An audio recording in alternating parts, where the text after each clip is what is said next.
I hope you're ready for another studded cornerback class because, oh boy, this is a very good cornerback class. I'm Stephen Goodell, better known as What's Crackalackin'. It's your boy Barushmo, just in case you did not know. So go ahead, become a bro and subscribe because I pump out a lot of football content and you might enjoy it.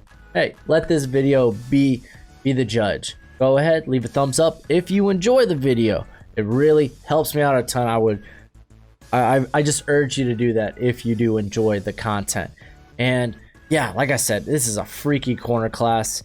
There's a lot of good prospects. I can't wait to dive in, but I'm gonna give you my top 15 since there's so many good corners, and you can go check out the rest on Fan to Fan Network. I got 33 or 35 total prospects, corner prospects in total evaluated. So go to Fan to Fan Network, just follow the link in the description or the pinned comment to see the expanded rankings if your guy's not on this list. And let me know what you think in the comment section below. Let's go ahead. Let's dive in. Number 1, Caleb Farley out of Virginia Tech. He ain't playing this year. Quite frankly, probably didn't really need to because he just has elite tools.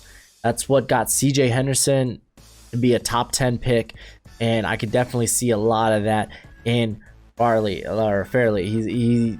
He allowed a passer rating of 26.8 last season. He's got 4.3 speed. He gets to the catch point very quickly. Though he did primarily play in zone, his physical tools suggest he can play man coverage. Again, I mean, his 2018 tape was, but 2019 was a huge step up. You love the physical tools. He does need to work on his footwork and technique, but now he has one heck of a long off season to work on that until the combine. So good on him. But yeah, he sits atop here as my number 1 corner because there's a few questions about these first rounders coming up. So let's go ahead. Let's get into Patrick Surtain II. Yes, he comes from very, very, very royal lineage. Right, that's Patrick Surtain's son. And actually, I'm a Dolphins fan. If you didn't know, Dolphins hat back there. And straight up, man, one of my favorite cornerback duos of all time, Sam Madison and Patrick Surtain. They were just wow. But biggest knock on Surtain, and actually all Alabama corners feels like, is his speed. I think he can run a high 4.4 or maybe a low 4.5, which is not bad. It's pretty good. But in terms of his production, like, he's been dynamite since he stepped on the football field for Alabama. One of the best press corners in the country, and he's actually one of the best deep ball defenders as well.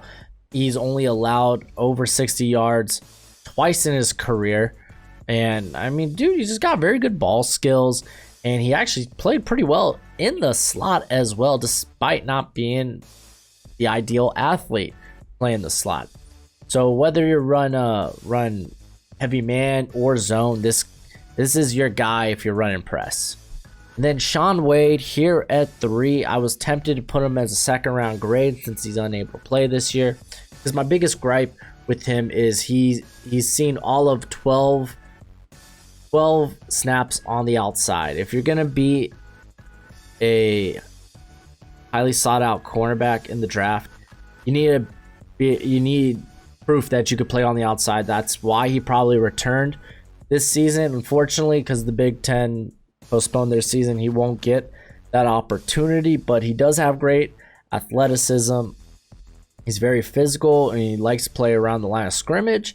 So, I mean, I have him as a fringe first round pick because I think you could definitely immediately play him in the slot or in like a box safety type of role, since he is so good around the line of scrimmage. So yeah, man, that really hurts him, the lack of reps on the outside. And then at 4, I got Asante Samuel Jr., another guy with royal lineage. Asante Samuel, man, I remember him terrorizing my Dolphins. Nightmares. But this guy, he's got elite athleticism. Probably the biggest knock on him is his size, But I mean, I think he could overcome that because I mean, wherever Florida State played him, whether it was man or zone, inside or out, he did it extremely well. He is very physical at the catch point, and he's very good in the run game. Or he could probably be better at the catch point. I should reel back. He's willingly physical at the catch point, but yes, there is the size limitations there. I could see him falling because of that, but overall, he is a very good prospect. He's not nearly as his instincts, I guess you would say, or his I'd say his instincts aren't nearly as great as his dad's, but nonetheless, man, that athleticism is just hard to pass up on. Next, I got Christian Holmes out of Oklahoma State. He is a grad transfer from Missouri, and I really like him because he has a ton of experience. Press man, he's got great size and length. And if you really want to pick holes at him, it's probably like he's no bueno in the run game. Like if he's blocked, then he's done. And I guess a lack of ball skills. But I mean, when you're playing press man, you're not looking at the football. So I mean, you could pin it on that. He does only have 2 career interceptions, but I think it's a great opportunity this year. He will be battle tested playing in the Big 12. So I look forward to watching him. He is a solid tackler though, if given the chance. Just don't block him. And then we got Tyson Campbell out of Georgia. I put him lower than Holmes here because, well, Campbell has 0 interceptions over his career.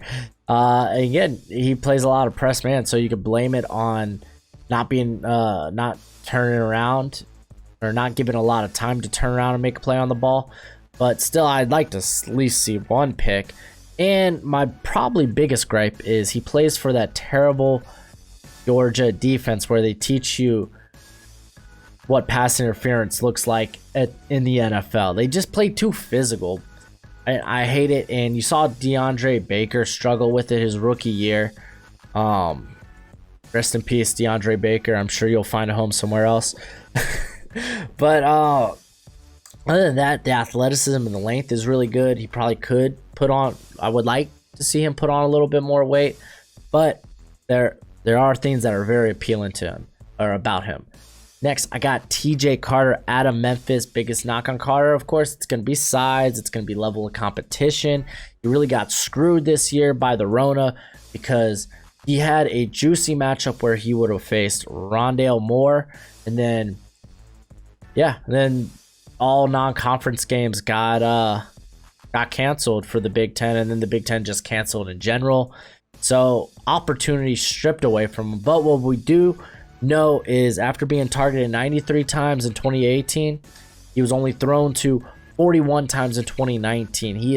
He was a stud for Memphis. He's got some serious straight line speed. He's very good at pressing at the line. And I mean, if he honestly, worst case scenario, given his size, he could be a very good corner, slot corner, but he only has 23 career snaps in the slot. So I think this guy can play on the outside. He's kind of one of my underrated prospects in this draft class. If you haven't checked out my underrated draft prospect video, check it out. He's on there. And then I got DEOMMODORE LENOIR out of Oregon. He ain't playing this year. Pac-12, Rona, you already know the whole thing. But this guy, he's kind of in the same boat right now as his teammate, Javon Holland, as he could be a slot safety combo. And I actually got another Oregon player on this list that kind of has the same issue. But I think, honestly, LENOIR, he will translate best as a box safety with the ability to play in the slot, because his probably most impressive trait is he is one of the best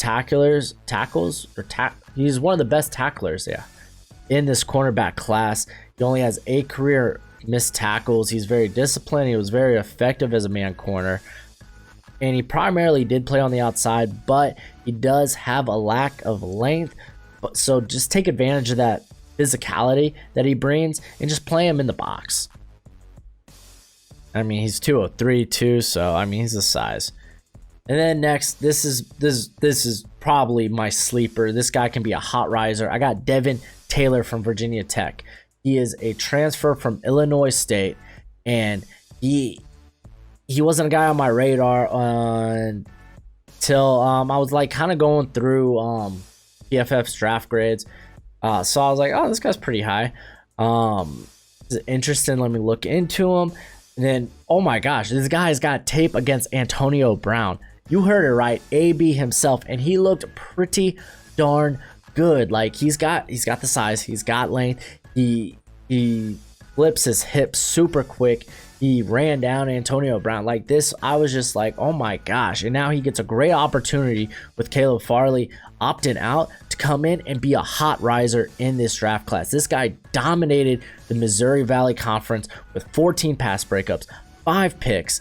I mean, oh my, dude, what a beautiful move for him. A beautiful opportunity for him to take advantage. This guy could be a first round pick. Mark my words, I'm calling it now. He has a banger of a year. And then at 10, I got DERION KENDRICK out of Clemson. Guy still learning the position. He's a former receiver, but he put on a pretty good first season last year. He has some pretty good ball skills, of course, being a former receiver. That's no surprise. He's pretty good at defending the catch point. Then he actually outplayed AJ Terrell last season versus Jamar Chase. And I mean, by no means did AJ Terrell, I think, do a terrible job against Jamar Chase. He was always at the catch point. It was just Jamar Chase is Jamar Chase, and he won most of those encounters. But KENDRICK, he actually, I thought, in my opinion, played him better. But again, a guy still new to the position, still learning technique, and oftentimes he kind of drifted off his spot in zone coverage. But with a better 2020 season, this guy could be another hot riser. And then I got Elijah Molden out of Washington. He's a slot only guy. That's just what it is. That won't get you, in my opinion, higher than a 3rd round pick. I mean, we saw with who did I like last year out of Louisiana Tech? Name is on the top of my It's on the tip of my tongue. I want to say it's not Snead. Oh, this kills me. Why did I? Amik Robertson. Oh, like Amik Robertson. He was like, since he was a slot only guy, that was kind of his ceiling in terms of where he could get drafted. And I feel like Molden's the same way, but he brings much better balls, or I don't want to say better ball skills, better probably overall athleticism. He's got very good instincts. He's got great ball skills. Whether he was deep in coverage or up around the line of scrimmage playing the run, he graded very well doing that. I mean, great short area quickness, top-notch movement skills. Basically, this guy could be a stud in the slot. Fortunately, that kind of pigeonholes you into being a 3rd rounder at best. But I like a lot of what I've seen from him. And unfortunately, he won't get the opportunity to play this year, but I don't think he really needed it. And then another guy who probably will translate to the slot, Aaron Robinson from Central Florida. He's actually a former Alabama transfer. And the things I liked least about him probably is he's not good in press. Too often receivers he allows them a clean release. And immediately I was just like, okay, slot guy from that. Like, I don't know what to tell you, but what I did like about him is the quick feet, good short area quickness. It's already sounded like a slot corner, I know. And he is a very willing participant against the run.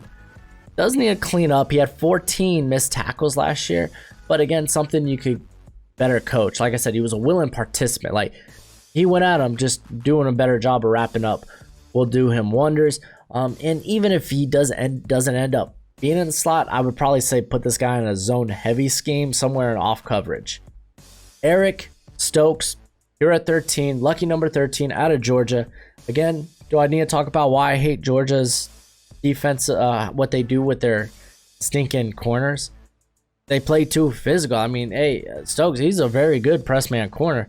He's just not that smooth of an athlete, and he's only 185. So, ooh, will that strength really hold up in the NFL? I don't know, but again, I just want to see him play less physical. But he won't, because he plays at Georgia, man. Man, they just teach their corners how to pass interference. He does end up playing a lot of catch up sometimes, opposed to his teammate Tyson Campbell, who you could say he plays the receiver a bulk of the time, and he really has a limited time to turn around, play the ball. Stokes, he's playing catch up so often he never turns his head around. I do think he has good enough athleticism. If you could put on some weight, then I'd feel better about him physically going against bigger receivers in general. So there is stuff to like about him, but I'm a little hesitant. And then at 14, I kind of alluded to this guy earlier, Thomas Graham Jr. out of Oregon. He's honestly, this guy's a box safety, in my opinion. He's a solid tackler. He's a good enough athlete. I don't think good enough to play corner, which he primarily played on the outside for Oregon, but he's got good ball skills, and he does have limited movement skills. That's why I say box safety. So honestly, his pros kind of outweigh his cons if you plan on playing him in the box. So, and I mean, if you get a guy with good ball skills playing box safety and he's already a sure tackler, then go for it. This is a solid guy. I like Graham, but yeah, box safety. And then my final guy here at 15 is Paulson Adebo out of Stanford. Won't get the opportunity to play this year, but he has put up consecutive years of very solid production, despite last year kind of being a down year for him. He, I mean, let's just say it. Gabriel Davis destroyed him in that Central Florida game. He just can't handle speedy receivers. I mean, again, it wasn't all bad. He allowed a completion percentage under 30% again for consecutive years. So he has put up decent production, but he's probably locked into a zone-heavy scheme because of his struggles with speedy corners. However, over his career, he has 25 missed tackles. It's kind of a hard sell for me if you're going to be drafted on the first 2 days, the first 3 rounds. If you're a zone corner who can't tackle, it just is what it is. I know a lot. I've seen him in first round mocks a lot. I'm just not buying into it. But yeah, that's it for my list. If you want to see the expanded rankings, go to the description below, hit the link, or the pinned comment. The link is there too. But yeah, that's it for the video. Let me know what you think in the comment section below. And until next time, you be easy, my friends. Later.